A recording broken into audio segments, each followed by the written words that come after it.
இந்த வீடியோவில் நம்ம என்ன பார்க்க போகிறோம்னா ஷார்ப் அக்வாஸ் சென்ஸ் 5G அப்படின்னு ஒரு ஃபோனை பற்றி பார்க்க போகிறோம். இந்த ஃபோன் பார்த்திங்கன்னா ஒரு ஜாப்பனீஸ் ஃபோன். இந்த ஃபோன் வந்து இந்தியாவில் கிடச்சிட்டு இருந்துச்சு ஒரு 2 வருஷத்துக்கு முன்னாடி.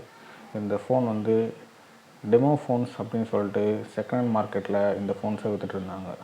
அங்கே யூஸ் பண்ணிகிட்டு இருந்த அங்கே ஷோரூமில் வச்சுட்டு இருந்த சேல்ஸ் ஆகாத ஃபோன்லாம் இங்கே வந்து டெமோ ஃபோன்ஸுன்னு கொஞ்சம் விற்று விட்ருவாங்க. அந்த ஃபோன்ஸ்லாம் வந்து ஃபோன் ரிலீஸ் ஆகி 2 வருஷம் கழிச்சு தான் அந்த ஃபோன்ஸை ரிலீஸ் பண்ணுவாங்க.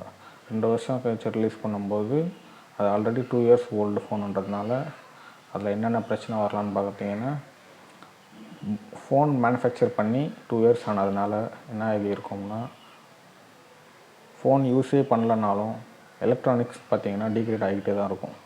டிகிரேட் ஆகிட்டே இருக்கும்போது அதில் எந்த பிரச்சனை வேணால் வரத்துக்கு வாய்ப்பு இருக்குது. சில ஃபோன்ஸ் வந்து லைட் யூஸ் பண்ணியிருந்தாலுமே கூட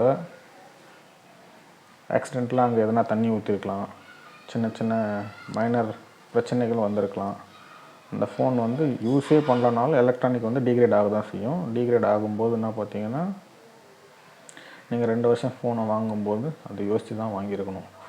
இப்போ அந்த ஃபோன்ஸ் பார்த்திங்கன்னா கம்மி ரேட்டில் விற்கிறாங்க. அந்த ஃபோன் லான்ச் ஆன ப்ரைஸ் பார்த்திங்கன்னா 19,000 20,000. ஆனால் அது சேல் பண்ணது பார்த்திங்கன்னா 4GB 64GB வேரியண்ட் பார்த்திங்கன்னா 7,000 ரூபாயிலேருந்து 8,000 ரூபாய்க்குள்ளே சேல் பண்ணிகிட்டு இருந்தாங்க. அந்த ஃபோன் ஒரு நல்ல ஃபோன். அந்த ஃபோனில் பார்த்திங்கன்னா கேமரா 8 MB டெலஃபோட்டோ கேமரா இருக்கும், வைட் ஆங்கிள் கேமரா இருக்கும், நார்மல் கேமரா ஒன்று இருக்கும். 3 கேமரா இருக்கும். 3மே லென்ஸ் நல்ல லென்ஸ். 12 மெகா பிக்சல் வந்து மெயின் கேமரா இருக்கும். டெலஃபோட்டோ கேமரா சூப்பராக இருக்கும். அதில் போர்ட்ரேட் எடுத்திங்கன்னா இன்னுமே நல்லாயிருக்கும். அந்த மாதிரி யூஸ்ஃபுல். இப்போ 3 கேமரா இருக்குன்னா 3மே யூஸ்ஃபுல்லான கேமராஸ். இப்போ இருக்கிற ஃபோன்ஸ்லாம் பார்த்திங்கன்னா 20,000 25,000 இருக்கிறானுங்க. டெப்த் சென்சர் 2 MP கொடுத்துட்றானுங்க. இதில் அப்படி பண்ணாமல் 3 லென்ஸ் இருக்குன்னா 3மே யூஸ்ஃபுல்லான லென்ஸை கொடுத்துருந்தாங்க. நான் 2 வருஷத்துக்கு அப்புறமா 2022 வாங்கினேன்.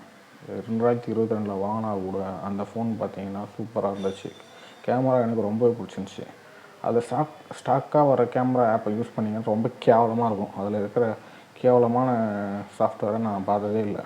கேமரா நல்லா இருக்காது, ஒழுங்காக ஃபோட்டோ எடுக்காது, கலர்ஸ் ரொம்ப கேவலமாக வரும், சாஃப்ட்வேர் ப்ராசஸிங் ரொம்ப கேவலமாக இருக்கும். அதுலேயே வந்து நீங்கள் வந்து ஜிகேம் மாடு போட்டு யூஸ் பண்ணிங்கன்னா சூப்பராக வரும். அதை பற்றி தான் நான் வந்து ஒரு வீடியோ ஆல்ரெடி போட்டிருக்கிறேன். அதில் பாருங்கள். ஃபோட்டோஸ் அதில் எடுத்த ஃபோட்டோஸ் போட்டுக்கிறேன். அந்த ஃபோனை பற்றி போட்டிருக்கிறேன். உங்களுக்கும் வந்து இன்ட்ரெஸ்ட் இருந்துச்சுன்னா இப்போ கூட கிடச்சிச்சின்னா அந்த ஃபோனை வந்து ஒரு 5,000 கிடச்சிச்சின்னா வாங்கி நீங்கள் யூஸ் பண்ணி பார்க்கலாம். அந்த ஃபோன்லாம் யார் வாங்கலான்னு பார்த்தீங்கன்னா எல்லாருமே வாங்கலாம். நெட்வொர்க் செக்ஷன்லாம் சூப்பராக இருந்துச்சு. பேட்டரியுமே நல்லா தான் இருந்துச்சு. 4,000 7,000 mAh சம்திங் பேட்டரி இருக்கும் அதில். அதுவும் நல்லாயிருக்கும். வோல்ட்டி நல்லா ஒர்க் ஆகும். நிறைய ஜப்பனீஸ் ஃபோன் பார்த்திங்கன்னா என்ன பிரச்சனைனா, சோனி ஃபோன்லாம் சேல் பண்ணுவாங்க 20,000 13,000. அதில் பார்த்திங்கன்னா இப்போ வர்ற ஃபோன்ஸ்லாம் டிஸ்பிளேயில் கோடு வந்துடுது. அது ஒரு பிரச்சனை. இன்னொரு பிரச்சனை என்னென்னா, டோகோமோ வேரியண்ட்டில் சுத்தமாக ஜியோ ஒர்க் ஆகுது. அப்படியே நீங்கள் வேறு ஏதாச்சும் வந்தீங்கன்னா கூட நீங்கள் சாஃப்ட்வேர் குளோபல் சாஃப்ட்வேர் ஏதாச்சும் ஆட் பண்ணிங்கன்னா யூஸ் பண்ணலாம். 5G ஒர்க் ஆகாது. 5G சப்போர்ட் பண்ணும், ஆனால் இங்கே இருக்கிற பேண்ட்ஸ் வந்து அங்கே சப்போர்ட் பண்ணாது. அதுக்கும் வந்து பிரச்சனை, நிறைய பிரச்சனை இருக்குது. ஏன்னா ஷார்ப் மொபைல்ஸில் அந்த மாதிரி பிரச்சனை கிடையாது. குவாலிட்டி நல்லாயிருக்கும், பவர்ஃபுல்லான ஃபோனாக இருக்கும். சோனி ஃபோன்ஸோட இங்கே கம்மியாக இருக்கும். ஏன்னா சோனிக்கு இங்கே ஒரு பிராண்ட் வேல்யூ இருக்குது, ஷார்ப்புக்கு இங்கே பிராண்ட் வேல்யூ இல்லை. அதனால் பார்த்திங்கன்னா ஷார்ப் ஃபோனு சூப்பராகவே இருக்கும், ஆனால் யாருக்குமே தெரியாது, சேலும் ஆகாது. ஷார்ப் ஃபோன் உங்களுக்கு டெமோ மார்க்கெட்டில் எங்கேயாச்சும் கிடச்சிங்கன்னா சோனியை ப்ரிஃபர் பண்ணுறத விட ஷார்ப்பை ப்ரிஃபர் பண்ணுறது பெட்டர். குவாலிட்டி நல்லாயிருக்கும். டிஸ்பிளே வந்து எல்சிடி டிஸ்பிளே தான், ஆனால் அது வந்து பார்த்திங்கன்னா அந்த ஃபோனில் டிஸ்பிளே ஒரு AMOLED டிஸ்பிளே மாதிரி இருந்துச்சு. குவாலிட்டி சூப்பராக இருந்துச்சு. இப்போ கூட நீங்கள் யூஸ் பண்ணலாம். என்கிட்ட இருந்த ஃபோன் பார்த்திங்கன்னா பார்த்தீங்கன்னா உடஞ்சி போச்சு. அதனால் அந்த ஃபோனை பற்றி இப்போது நம்ம போக முடியல. நீங்கள் ஷார்ப் ஃபோன் வாங்குறதுல ஒரு பிரச்சனையும் கிடையாது. சாஃப்ட்வேர் அப்டேட் வந்து இங்கே வராது. ஆனால் நம்ம VPN போட்டு எப்படி வரக்கிறத நம்ம ஆல்ரெடி வீடியோ போட்டிருக்கிறோம். VPN யூஸ் பண்ணி நம்ம அதை டவுன்லோட் பண்ண முடியும். எல்லாமே பண்ணிக்கலாம், அப்டேட் பண்ணிக்கலாம். அப்டேட்டுமே வந்துட்டு தான் இருந்துச்சு. இப்போ நின்றுட்டுருக்கோன்னு நினைக்கிறேன்.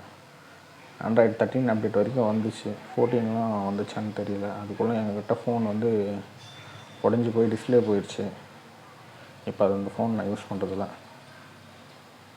Bye bye.